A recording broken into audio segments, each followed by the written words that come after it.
it's one of these things where nobody believes anything about anything except what they want to talk about. It is the world of everyone has their own opinion, and everyone's opinion apparently is correct. And you can never challenge it. Now, I personally don't think there'll be a vaccine on November 1st. First of all, and we don't know exactly what the vaccine is going to, how it's going to be composed or made up. And I get sent video after video after video that this is what the vaccine is going to have in it. And how do you know that? How do you know which of the 150 that vaccines or trials or companies that are working on a vaccine are the ones that are, which one's going to be selected, or which ones are going to be selected? So as I said, I remain to be convinced. I'm concerned with it's going. I think this is clearly way too fast for any vaccine to be medically evaluated and declared safe. It's just going way too quickly. And it's a very concerning thing. And also I'll note that somehow they selected November 1st, which is 3 days before the election in the United States. And I think that there's a connection there, that they want people to not go out and vote in person. Don't worry, you can get your absentee ballot. You can mail in your ballot and do this. And what you see also is the narratives are already starting. I wish I had the video clip. I was watching CNN the other night, and the reporter was talking about, and at the bottom of the screen, he was talking about the protests in Kenosha or Portland or some city. And he said the scroll at the bottom said, violent protests. And suddenly that disappeared, and one came up and said protest without the violent adjective. So it was edited on the fly. And you see these things going on in these cities, and you talk to people about what they're seeing and what they're experiencing, and then you read things like the New York Times, and it's like, everything's fine in New York, I guess. Heather McDonald was interviewed on Dennis Prager the other day. I respect Heather quite a bit. She writes at City Journal, which is published by the Manhattan Institute. So I believe she lives in California, but she spends time in Manhattan. She says, I was in Manhattan, and there are homeless encampments around the building, around my building. People are being shot. People are being raped on the Upper East Side, which is one of the most affluent neighborhoods, and nobody's saying anything about it. And people are leaving like crazy. I saw a little meme that the employee of the month for U-Haul is Gavin Newsom from California, because so many people are renting U-Hauls to get out of California. And by the way, they're in a major heat wave out there. I think it was 113 in the Inland Empire today, 113, 115. And that's hot. That's hot. And a lot of people in Southern California, because the ocean is generally cooling, don't have air conditioning. And the power grid is being affected. So there's just everywhere I look, there's chaos. And things happening, and it's these unusual things happening. So I'm going to address a couple issues. The first one is local, but I think this is something that is concerning. Somebody sent me a copy of this, so I got it and read it. This is the director's order from the director of the Ohio Department of Health, issued on August 31st. It's titled, Director's Second Amended Order for Non-Congregate Sheltering to be Utilized Throughout Ohio. And I will just say what the order itself says, the first part of it. I, Lance Himes, Interim Director of the Ohio Department of Health, pursuant to the authority granted me in RC, that's revised code 3701.04, to require reports and make inspections and investigations that the Director considers necessary, RC 3701.13, to make special orders for preventing the spread of contagious or affected diseases, and RC 3701.14, to investigate or make inquiry as to the cause of disease or illness, including contagious, infectious, epidemic, pandemic, or endemic conditions, and take prompt action to control and to suppress it. Order the following to prevent the spread of COVID-19 within the state of Ohio. Now, this comes in the midst of, it appears the numbers are stable or dropping. I watched the governor's news conference the other day. I thought it was, I don't know what's going on. I really don't. I think it's clear that people are being separated not only from each other, but from the truth. But here's what he says he needs to do. This is item 1 on his list. Non-congregate sheltering be utilized throughout the state for those who are unable to safely self-quarantine in their place of residence, and to isolate those diagnosed with or showing symptoms of COVID-19. So, unable to say, and these terms, at least from the 2-page order that I read, are not really defined. What does it mean, unable to safely self-quarantine? You won't stay in the basement? You come up to use the fridge in the kitchen? I don't know. And this is what's troubling about this. I'm bothered by this. Those diagnosed with or showing symptoms of COVID-19. So, as you know, if you have allergy issues here in Central Ohio this year, the pollen count is high to extremely high almost every day. So what happens when there's a pollen count? Well, I cough sometimes because my nose is draining and drainage down the back of my throat. Is that a COVID-19 symptom? And we've created this, I guess I would always call it this climate of fear. Walking down since we moved, I've been making daily, I would say not a daily trip, daily trips to various home improvement stores. The lady at Menards the other night when I was checking asked me, "How you doing?" I said, "Well, I didn't come yesterday. I was afraid the manager was going to show up and ask me if I was okay, because it seems like I'm here 1 to 3 times a day." It's a really cool store in some respects. Although I asked the guy I'd asked somebody to help me cut a piece of lumber. And I don't know if he was mocking me or not. But anyway, so this is examples of those types of persons, unable to safely quarantine or isolate, diagnosed with showing symptoms of COVID-19. Test positive for COVID-19 who do not require hospitalization but need isolation, including those exiting from hospitals, those who have been exposed to COVID-19 who do not require hospitalization, and asymptomatic high-risk individuals needing social distancing as a precautionary measure. This is very overly broad, and they're getting these. Then there's about 4 or 5 paragraphs about universities and college and private and non-private. I'm bothered by the overreach of this. Sheltering specific populations and non-congregate shelters should be determined by a local public health official's direction or guidance and should be based on individual needs. In other words, whatever they say goes, apparently. This is troubling. Now, there was a reporter from a radio station or news station up in Mansfield who asked the governor a question about this. So here's Governor DeWine. The question and it's not an answer, it's a response. Next question is from Jack Windsor at WMFD in Mansfield. Hey, Jack. Hi, Governor.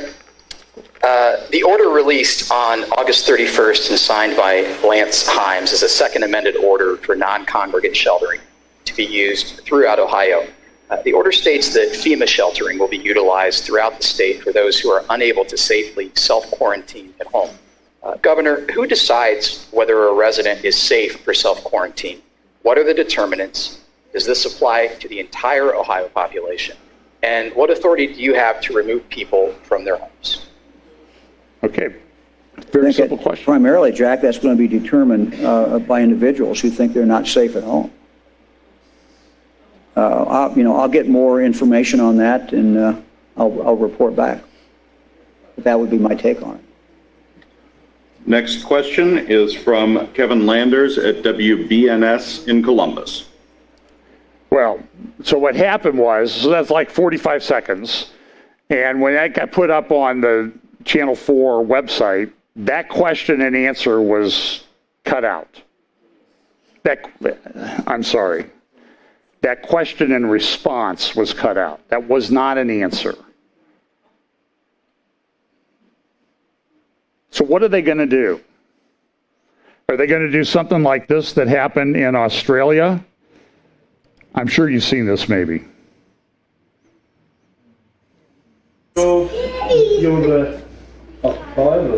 These are police serving a search warrant on the home of a young mother, 28 years old, pregnant, we'll explain with a couple small children. If you want to listen, you got your phone going? Yeah, I do, yeah. Right. Now, you're under arrest in relation to incitement. She's being arrested. Yeah. Now, you're not obliged to say or do anything, but anything you say or do may be given evidence. Excuse me, incitement for what? What on earth? Excuse me, what on Being earth? handcuffed now.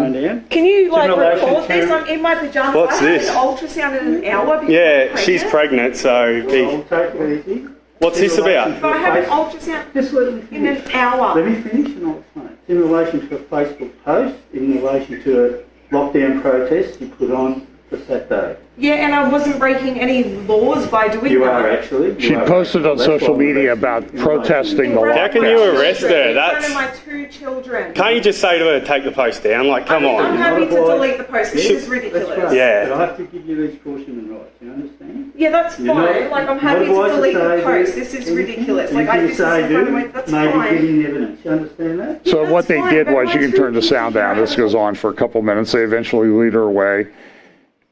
She said, hey, you know, I got an appointment to get an ultrasound for my pregnancy here pretty quickly. They said, well, you know, that's too bad. You need to be taken away because of what you posted on social media. The Australian the other day had this headline, self-interested fortress premiers betray our nation. And so what they have provinces or states in Australia, and this one took place in Victoria around Melbourne, I believe. And she was taken away. They took all her computers, cell phones, everything out of the house to look at them for what she'd been posting. This is Australia, not Russia. You know, it's Australia. And I find this troubling. Oh, by the way, do you want to know what she posted? What led 2 police to show up at the house of a 28-year-old pregnant mother and take her away in handcuffs? Here's what she posted. Peaceful protest. All social distancing measures are to be followed so we don't get arrested, please. Please wear a mask unless you have a medical reason not to. As some of you have seen, the government has gone to extreme measures and are using scare tactics through the media to prevent the Melbourne protest. And I think when she was being picked up, the husband was going, well, what about the Black Lives Matter protests? What are you doing about that? Sir, this is about protesting against the lockdown. So they're going to lock her up because she was protesting against the lockdown. She also said this, here in Ballarat, we can be a voice for those in stage 4 lockdowns. They were in a stage 3. They weren't even in a stage 4. We can be seen and heard and hopefully make a difference. We live in a free and scare codes country. Now, I will also say this. You need to pray for her salvation. Some other friends of mine have looked into her background. I believe she is heavily into New Age and witchcraft. So I'm always concerned when I see these things go viral that the person might then use that viralness of the video to promote their heretical, false beliefs. So that's always a concern. And I see a lot of New Age stuff wrapped up in a lot of these people that are, talking about vaccines and lockdowns and that type of thing. And I'm okay with the protest and protesting it, and I think what was done to her was wrong. But I also don't want to give a lot of extra impetus to people who are really leading people astray in other places as well, on a spiritual side. We'll also have this we can show you videos of Nancy Pelosi saying you got to wear a mask, you got to wear a mask. I will not show you those videos. I know you've seen them. And of course, here she shows up. This is her coming into her hair salon, not wearing a mask. She was the epitome of being the opposite of gracious when she was caught on video doing this. She said it was a setup. People need to apologize to her. So Nancy Antoinette, I think is what they're calling her now. Let them eat cake type thing. And what do they, look at the measures they're going to. So this is Grace Community Church.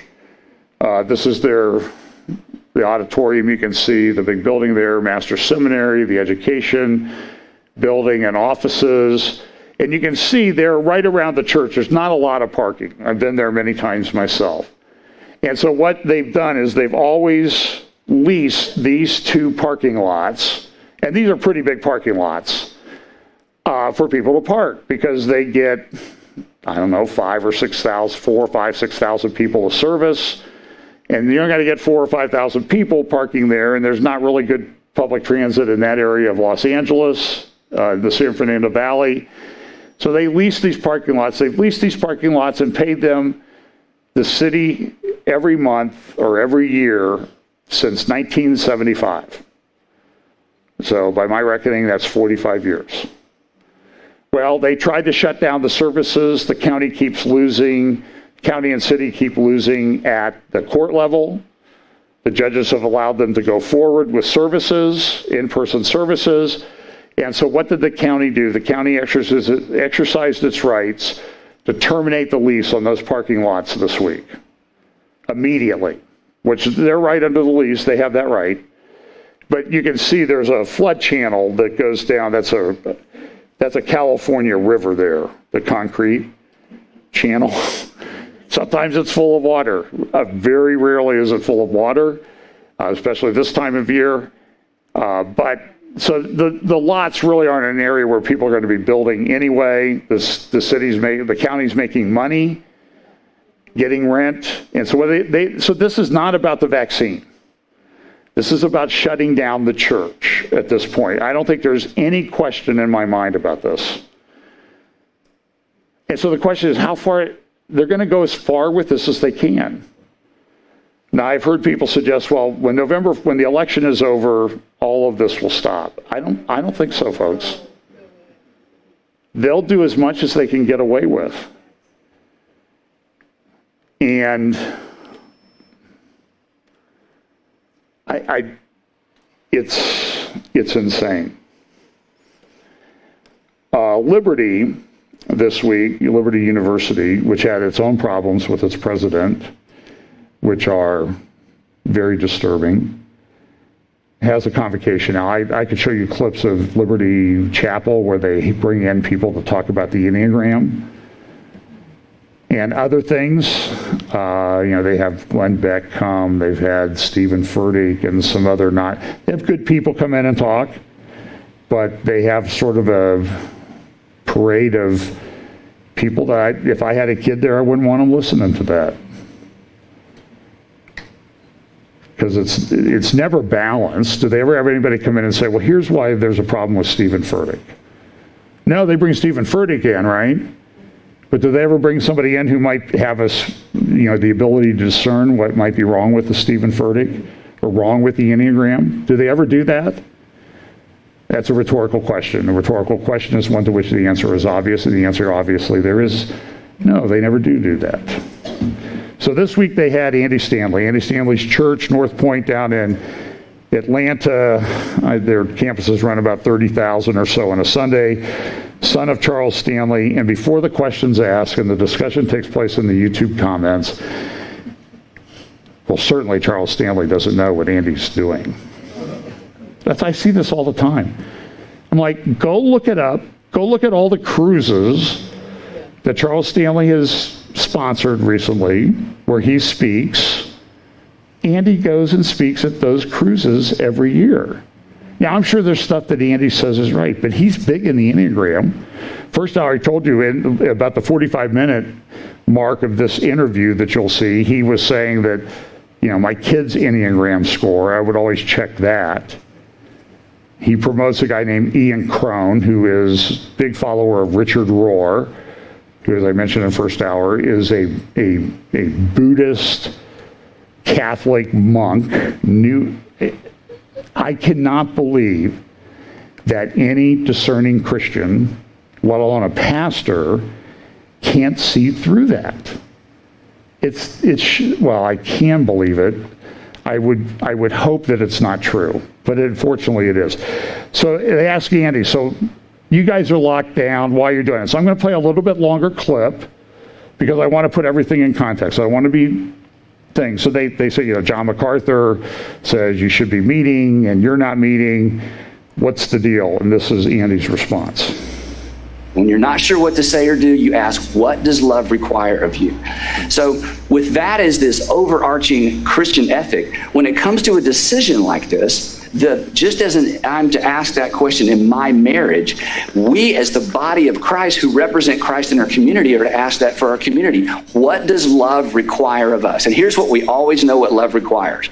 Sacrifice. It's a scary question to ask because it's going to cost you something every single time. So for us to make this decision on behalf of our community and then to use our energy, staff energy, and resources to invest in the community was our corporate answer to what does love require of us in this season for our community. So again, I think the church always looks better when we are defending other people's rights rather than defending our own. The church always looks better when we're giving away rather than demanding our way.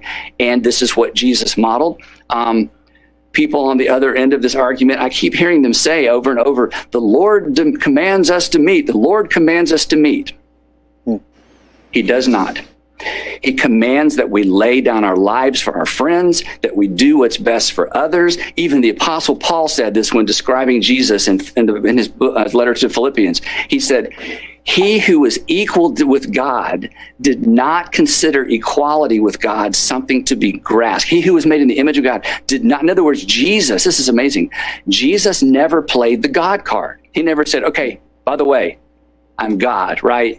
So if, and again, to quote, Peter, who dictated his experience with Jesus to Mark, for even the Son of Man, and we're his body, remember this, for even the Son of Man did not come to be served, but to serve and to give his life a ransom for many. So the local church, as the representation of Jesus, this is a premier moment. This is a premier moment for the local church in the marriage. Enough. Jesus never played the God card. I and the Father are one. He who has seen me has seen the Father. Am I misquoting that? I watched this stuff and it's like, what are you doing, man? Where are you getting that? Hebrews. Now he'll say, well, that's Paul, whoever wrote Hebrews wrote this, not Jesus. I don't care. Not forsaking the assembling of ourselves together as the manner of some is, but exhorting one another, and so much the more as ye see the day approaching. In our day and age, more important than ever. Now I'm going to share a little story. No names, no identification, but I got this from a very trusted pastor friend.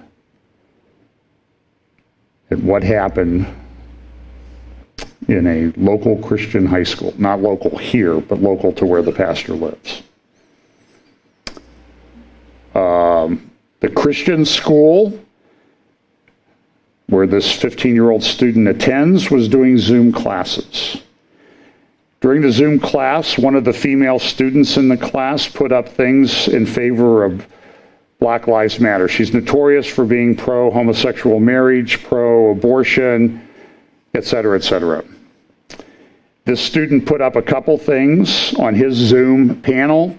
One was All Lives Matter, and another one was, looking at it, I don't think that the student meant it this way, but it could be taken this way. It was derogatory towards Black Lives Matter. The female student and her parent, mother, doxed the kid. You know what doxing is? They went on social media, exposed his name, email, home phone, home address. That has been picked up on Black Lives Matter message and Twitter accounts, and the kid, 15 years old, has received hundreds and hundreds of death threats because of what this other student did. This is a Christian school, folks. Jesus said in the end times, you're going to be betrayed by people that you think are in the household of faith. Now, I can say to you today, watching what I know about this, that prophecy is being fulfilled right in front of our eyes. Parents are distraught, think they're going to have to move to a rural state to get away from this. They went to the school administration of did I mention it was a Christian school? You know what the Christian school said? We're going to expel you. So the parents, to protect the student, are withdrawing the student from the school. A Christian school. Now, I think maybe the life verse of a lot of Christian people should be Romans 16:17, I think it is. Act like men.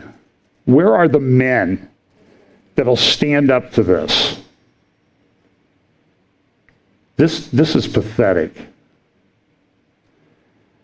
So I don't want to identify the Christian school because I don't want to dox the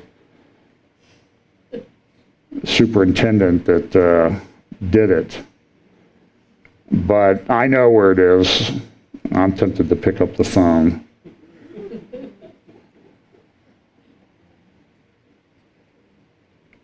This is just horrific. The 15-year-old student. You know what they want. They want the kid to kill himself. And I'm watching these things like, there's this thing that happened in Portland. Trump supporters did a caravan through, and one of the Trump supporters who had a Eagle Prayer Team or whatever the name of the organization was on his hat was shot in the heart and killed. The person did an interview on Vice, which is sort of a left-leaning news outlet, so I thought I was in fear of my life. They found, and the investigation shows that he shot the pepper can, that he had pepper like bear spray or something like that. He said, well, I was afraid for my life. Police went to arrest him the other day. He resisted with a gun, and they shot and killed him. And the interesting thing is that this happens in Portland. If you go to get the Portland newspaper, it's like, it's not even on the front page. The right-wing protesters, though, that's all over the front page. I don't think I've ever seen the media so in the tank for anyone. And, I mean, here's an example. This is front page article in the Washington Post, I think yesterday. Struggle to convict in killings by police. With police given wide latitude, prosecutions often falter. A big long article where they're just sort of decrying the fact that, well, Ferguson, other places, police have been tried and they're found not guilty or found guilty on reduced charges. And they're sort of lamenting that fact that people would actually decide cases based on facts. They want cases based on their emotions.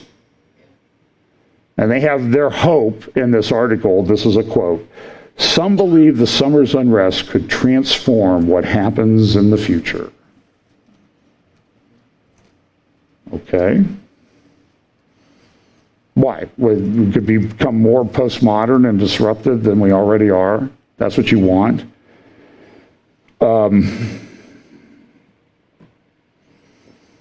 And when did a skateboard become the weapon of choice of these people? Hey, I'm just carrying my skateboard. And then they beat somebody with it, and he turns around and shoots them, and he gets charged. The person they were beating with the skateboard gets charged with murder. Where are the men and people that have any standards at all? Look, this is, I'm afraid this is what the end time world looks like. And yeah, I guess you would say that's a bit doom and gloom, but look, what's the old saying? I'm only telling you the facts. So let's look at the Middle East. I was actually going to do a midweek update this week, and there was just so much happening. Here's a publication from Combating Terrorism Center at West Point and their magazine, The Future of Synthetic Biology. They're talking about the fact that with the way that things are going, and I think this kind of also relates somewhat to the development of vaccines and some of the technology and things that they're doing that really have not been done successfully before. They're saying, look, we're really at a stage where bioweapons can be very easily made, adapted. And this is West Point putting out this warning that we're at a pretty serious point. It says here at the molecular engineering, as the molecular engineering techniques of the synthetic biologists become more robust and widespread, the probability of encountering one or more of these threats is approaching certainty. Well, that's good news. I'm going to talk about the deal in just a moment, but a couple other things. This development with Turkey continues to be kind of bothersome. This is about a week and a half ago in the Daily Sabah, which is a government English language newspaper. But here is what Erdogan is saying in this talk that he gave at the dedication of a museum or archaeology site back on August 26. He said this, these are just some of his quotes. In our civilization, conquest, he's talking about Turkey, is not occupation or looting. It is establishing the dominance of the justice that Allah commanded in the conquered region. This guy is an Islamist, man. You need to watch him carefully. First of all, and I'm not saying he's the Antichrist or anything like that. He is an Antichrist. There's no doubt about that. Here's another quote. First of all, our nation removed the oppression from the areas that it conquered. It established justice. This is why our civilization is one of conquest. So he's telling you what he's going to do. Turkey will take what is its right in the Mediterranean Sea and the Aegean Sea and in the Black Sea. Just as we are not eyeing the soil sovereignty or interest of anyone else, we will never give concession from ours. This is why we are determined to do whatever is necessary politically, economically, or militarily. We invite our interlocutors, our opponents, to put themselves in order and stay away from mistakes that will open the way for them to be destroyed. We want everyone to see that Turkey is no longer a country whose patience is to be tried or whose determination, capabilities, and courage are to be tested. If we say we'll do it, then we will, and we will pay the price. If there's anyone who wants to stand against us and pay the price, let them come. If not, let them get out of our way, and we will see to our own business. And what did the Turkish poet Johanna Kemal say? In the spirit of the armies here, he said this, the storm breaking out is the Turkish army, O Lord. The army that dies for your sake is this one, O Lord. May your renowned and strengthened name be raised up with the calls to prayer. Make us the victor, because this is the last army of Islam. Watch Turkey. There's another speech that he gave this week. And the translation, he was essentially saying to Greece, this was all over the Mideast news, they're either going to understand the language of politics and diplomacy. So there's this dispute in the Mediterranean around the islands in the Aegean Sea. And even today I heard people say, well, Turkey wants to talk about it. Greece doesn't want to talk about it. Well, it's clearly Greece. Why should Greece want to talk about it? They're going to either understand the language of politics and diplomacy, Erdogan said, or in the field with painful experiences. They're going to understand that Turkey has the political, economic, and military power to tear up the immoral maps and documents imposed. Turkey is ready for every eventuality and result. With the help of Allah and the support of our nation, we are determined to transform our country into one of the 10 largest states in the world. So this guy has dreams. Syria continues to be a problem. This is a little graphic I made up of the players in Syria. sort of taken off a number of countries where I can't go anymore, I guess. But this is, Syria is a problem, and these players have essentially taken it over. Putin is even sort of going against U.S. troops and interests there. Israel has bombed a base up around Homs again. At least it's believed that it was Israel. Bombed the base up around Homs and did a lot of damage. Of course, Syria claims, well, we shot down almost all the missiles. It's always hard to know exactly how many they shot down. They claim that they did. Of course, you see Hezbollah down there. Lebanon continues to be a major problem. Seth Frantzman at the Jerusalem Post has an interesting article, how Russia outplayed U.S. with Turkey and Syria. And I think Seth's assessment of this is pretty accurate, that Turkey and Russia have really done a number on the region. Both have been able to extend their influence into Syria.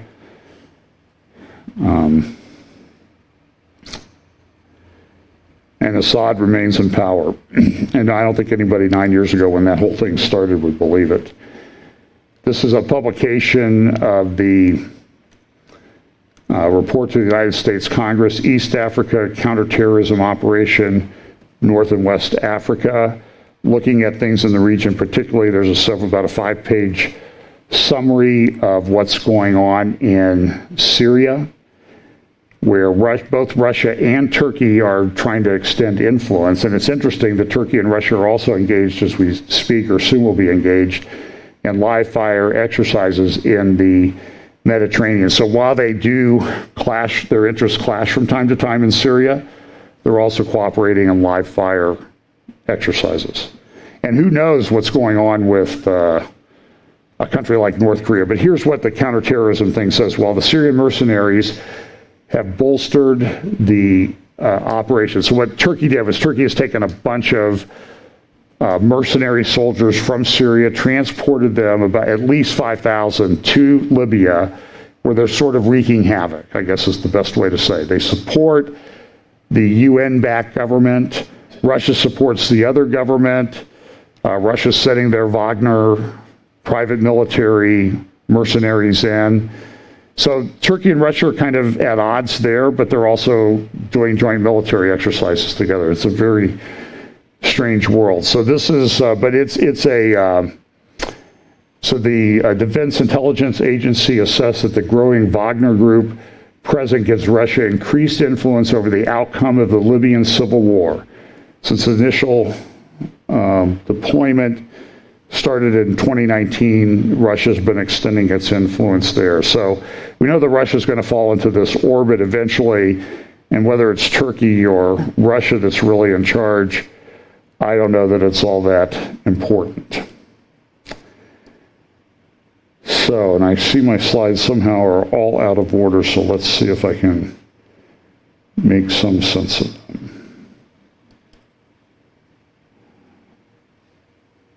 Oh, this is one that I forgot to put up near the front. This is what's happened at Graceland down in Memphis, Tennessee. It's been defaced. Nothing is sacred. So Jared Kushner and Robert C. O'Brien, who's National Security Advisor to the President, were in the Middle East this week. I'm going to play you some clips of what happened.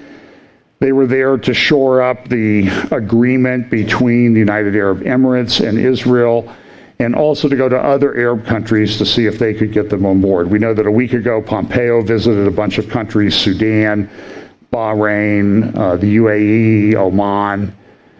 I don't know if he went to Qatar or not, but they were trying to do that. He didn't really come back with anything, so Kushner went this week. Now, I want you to listen to what Kushner said, because everybody's saying, look, this is a historic agreement. In fact, one of the UAE newspapers, you'll see in a minute, had an assessment of what had happened.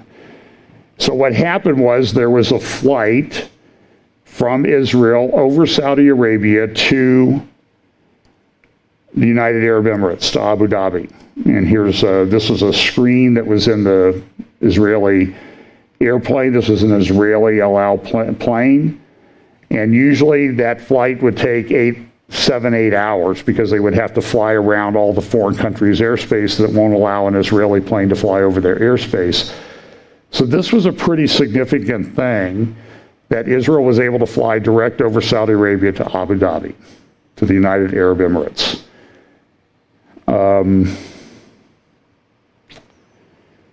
Kushner had some comments. As he said here, we're writing the script for a new Middle East. These are, you need to understand, listen to the language. I'm only telling you, listen to the language of what is said.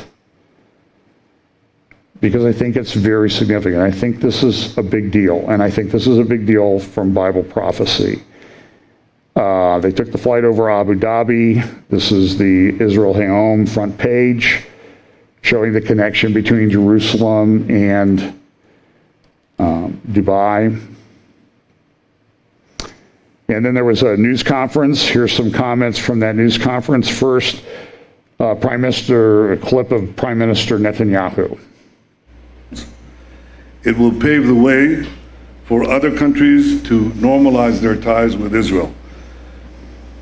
I think for far too long the Palestinians have had a veto on peace, not only between the Palestinians and Israel, but between Israel and the broader Arab world.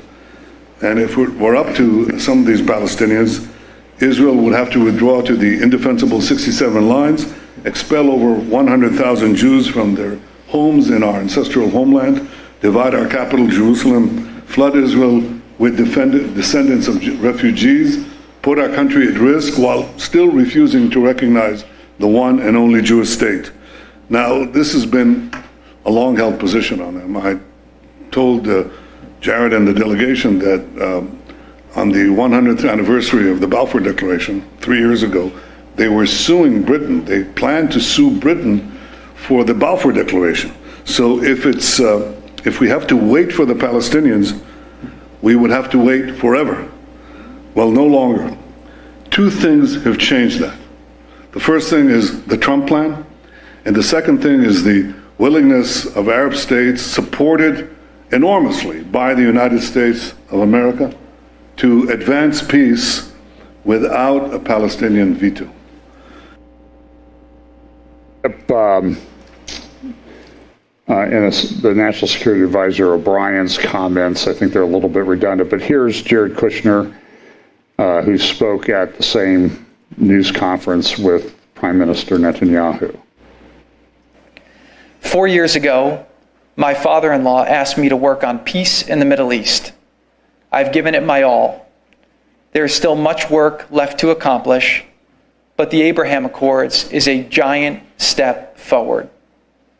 To have played a role in its creation, and I say this as the grandson of 2 Holocaust survivors, it means more to me and to my family than I can ever express. We will continue to pursue peace between Israel, the biblical homeland of the Jewish people, and its Arab and Muslim neighbors, and I have never been more hopeful about peace. Now, the responses or the reaction to all of this in Israel, first of all, it was reported the United Arab Emirates said, listen, Netanyahu backing off his statements that he's going to do annexation of parts of the Jordan Valley and Judea and Samaria were a prerequisite for the deal. This is causing a lot of political, I think, turmoil in Israel, particularly with regard to Netanyahu. I mean, they're having demonstrations of thousands of people almost daily from what I hear. I'm not there, so take it with a grain of salt, but I've seen a lot of pictures of demonstrations, even outside the Prime Minister's residence in Jerusalem, where they're demanding him to resign. It's, as you can imagine, just like we're having a bit of turmoil in the United States, there's a bit of turmoil in Israel. And there are some very, I think, very critical articles in the Jerusalem Post and elsewhere this week. Can Netanyahu trade halting annexation for erasing the 67 line? People are upset about it. What they're concerned about is he took the annexation off the table for a time, Now we go back to the 1967 lines, which everybody agrees are indefensible. So we have a problem with that. We have the, here's an article in the Jerusalem Post the other day, something is rotten in the state of Israel. This was extremely critical of what had happened. There was, here's an article, 9 points on how halting annexation resurrects the 1967 lines. You can find all of these at the Jerusalem Post website. I won't go into detail. The other interesting point was, this is a peace agreement, right? They're calling it a peace agreement. In fact, they're going to have a big ceremony at the White House, supposedly on September 14th, and it will be referred to as a peace agreement there. Some would say it's really just a normalization agreement, but I'm telling you, the people involved are calling it a peace agreement. So I'm going to go with what they're calling it. Now, Seth Fransman had a very good article the other day, last Monday at the Jerusalem Post. Why aren't prominent pro-peace voices celebrating the UAE-Israel normalization deal? And he says, remember, we saw the things, we played them in 2016, after the election in 2016, Kerry and Samantha Powers and Obama were all trying to get Israel dinged at the UN. They refused to exercise a veto over a particular resolution. That was deliberate. And so, you know, Kerry, you remember John Kerry running around, oh, well, I'm for peace, I'm for peace. Have you heard this guy say anything about this? Anything? And I think what he's really about was, he wasn't really about peace. He was really about a peace, P-I-E-C-E, of Israel. Or all the pieces of Israel. So that's, it's just been kind of an interesting thing to watch. They're also talking about opening embassies in other places. I'm sure this is going to be furthered. Jared Kushner, this was on the historic flight from Israel to the UAE. I mean, this was a big deal in the United Arab Emirates and Israel, at least. This is a headline of a newspaper from the United Arab Emirates. Salam, which is the Arabic word for peace, and shalom, which is the Hebrew word for peace. So it really was a big deal. Kushner was interviewed by a number of people. I think I'm going to skip this particular interview. Essentially what he said was, what are you going to do if you have 4 more years for the Trump administration? He says, we're going to get more peace. We're going to fix up things with China. We're going to do this, North Korea. He went through a whole list of things.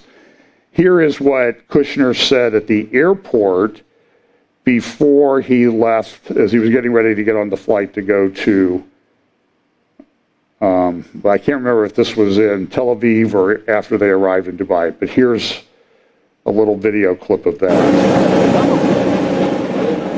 He'll speak in just a moment here.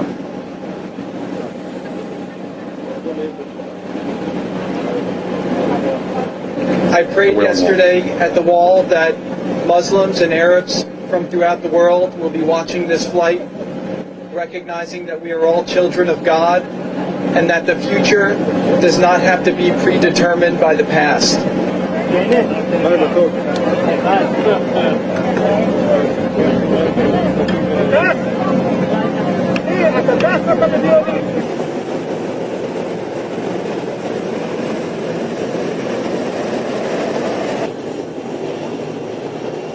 Kushner also was said that the Abraham Accord, which is what they're calling this, demonstrates that peace is possible in the Middle East. I'm just using the words and terminology of the people involved. He was also interviewed, I think this is from Al Jazeera, another Arabic language news service, but he spoke in English. Here's what he said. I would say that I think it could be bigger than the experts even imagine. And so, America's role was obviously to broker and bring both sides together, but we view the next phase of our engagement as making sure that we really establish a firm foundation for this peace, to make sure that both the government to government at the institutions, at the politician level, but then also at the people to people level starts happening as quickly as possible, because we want this relationship to stand on its own without the need for America to be a part of it. We think that there's so much commonality in terms of threat and also commonality in terms of opportunity. And what I saw was both sides maybe a little bit surprised with how comfortable they felt with each other. The styles of diplomacy and of interaction are very similar.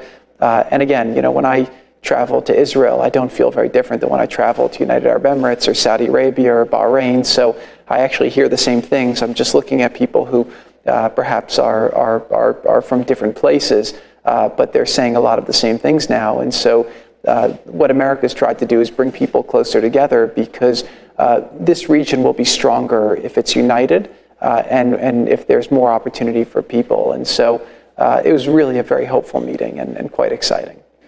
So right now the focus is on this relationship and on the relationship potentially with other countries. That's very important to Israel. It's very important to the region. Israel's agreed to suspend the annexation, or to suspend applying Israeli law to those areas for the time being. But in the future, it's a discussion that I'm sure will be had, but not in the near future. How long will it take for a fourth Arab state to normalize ties with Israel?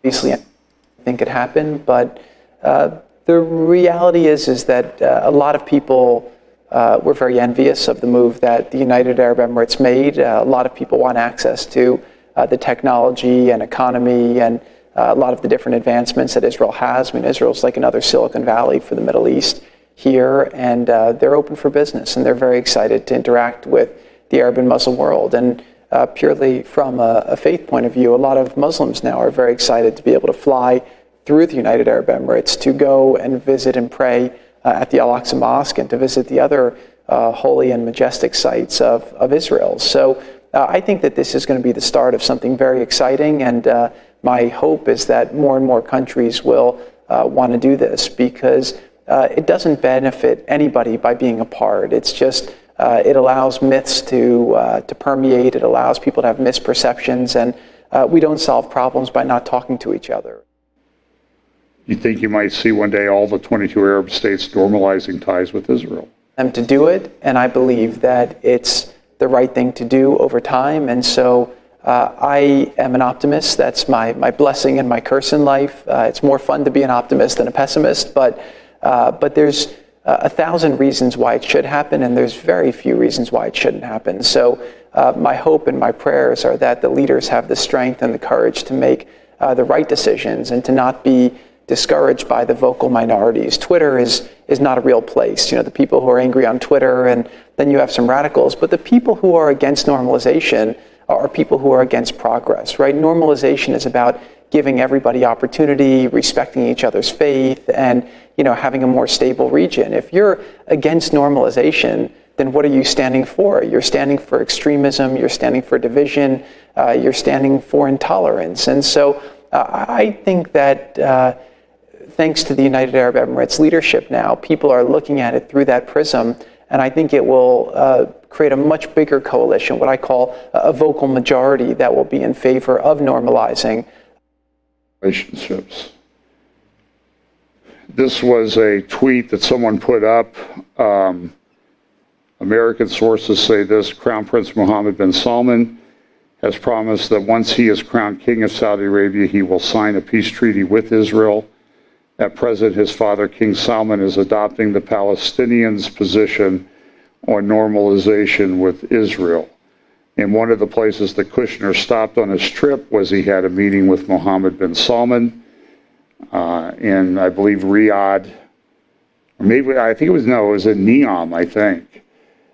So they were talking about where Saudi Arabia was going to go with this. Now, very interestingly, in Mecca, the leading imam cleric of Mecca gave a sermon Friday that said, hey, normalization with Israel, essentially, I'll paraphrase, normalization with Israel is something that the Quran supports. And there are protests all across Saudi Arabia around this. So these are kind of epic changes that are taking place right now. So I think you need to pay attention to these things that are going on. The reaction from some quarters, this was from Khomeini, and this was one of the comments had this picture in it. The UAE rulers opened the door of the region to the Zionists, and they have ignored and normalized the question of Palestine, which is a question about the usurpation of a country. The stigma will remain on them. The nation of Palestine is under various severe pressures. Then the UAE acts in agreement with the Israeli and filthy Zionist agents of the U.S., such as the Jewish member. Is that mine that's beeping? I don't know. So, yeah. Kick him out. Okay, I'll turn the sound down. I don't know if it's me or not. I know I have too many devices here. No, that one's shut off. So, acting in agreement with the Israelis and filthy Zionist agents of the U.S., such as the Jewish member of Trump's family, with the utmost cruelty and the interest against Islam. It's interesting, in one of the Iranian papers, they had these ads that run. They look like ads. They're like little vignettes of the life of Soleimani. They're sort of creating this myth around him. Now, in Ramallah the other day, they had the Palestinian Central Council got together, and Abbas said, this is a terrible thing. We won't normalize ties with Israel. The Arabs must abide by their decision. The Arab Peace Initiative was presented by Saudi Arabia in 2002, and since then it has been endorsed by the Arabs in the UN Security Council. So that's the one we're going to go with. They had a meeting. You can find it on the Mahmoud Abbas's Facebook page video. So this was he said this is what he concluded with. Anyone who accepts the annexation plan is a traitor. From here, we will affirm that we have not mandated for anyone to speak on our behalf. The other thing that was announced this morning was Kosovo and Serbia have now announced that they're going to move their embassies to Jerusalem. Again, kind of a big deal, since that's where some of the very strong Muslim opposition came. Now, I want you to, if you could, go to Arutz Shiva and look up the article by Martin Sherman, Israel's National Imperative, Keep Your Powder Dry. And Sherman's response to this is he directs the INSS, the Israeli National Institute for National Security Studies. And he's an interesting guy. He's very intelligent. And he wrote this article about, listen, we need to watch what's going on. We need to remember that this normalization does not mean that we can let our guard down. Essentially, he's saying is, I don't really trust what the rhetoric that I'm hearing from the Arabs about how we're going to have peace. This article comes at a time, too, when there is a... So anyway, the title of the article is Israel's National Imperative, Keep Your Powder Dry. That's at Arutz Shiva website, Martin Sherman. I could sit here and read it, but you can go read it for yourself. He's saying, listen, we got a lot of problems. We're watching Turkey. We have all these things. And he concludes with this in his article. For those who subscribe to the people-to-people doctrine, perhaps a sobering example is the chilling case of the 1929 Hebron massacre, in which the Jewish residents of the town were viciously attacked and brutally murdered by Arabs who had long been their friendly neighbors, but at the call of their leaders mercilessly turned on them. Accordingly, Israeli policymakers would do well to heed the dour words of Zippy Schissel, curator of the Hebron History Museum. Quote, it is impossible to understand the reality we face today without knowing the history of Hebron. You might look up a video that I did, Why Hebron Matters, about 3 years ago. Almost exactly 3 years ago, which is precisely why, despite positive developments, Sherman says, Israel needs to keep its powder dry. Now I'm going to read just a passage of scripture, a couple little news items that I think are very important to put things in context. It was announced this week that in the city of David, they have found a Davidic dynasty symbol at the top of the columns and near that promenade between the Pool of Siloam and the Temple Mount. This is a very significant find. It's from the First Temple period, proving the Jewish tie to the land.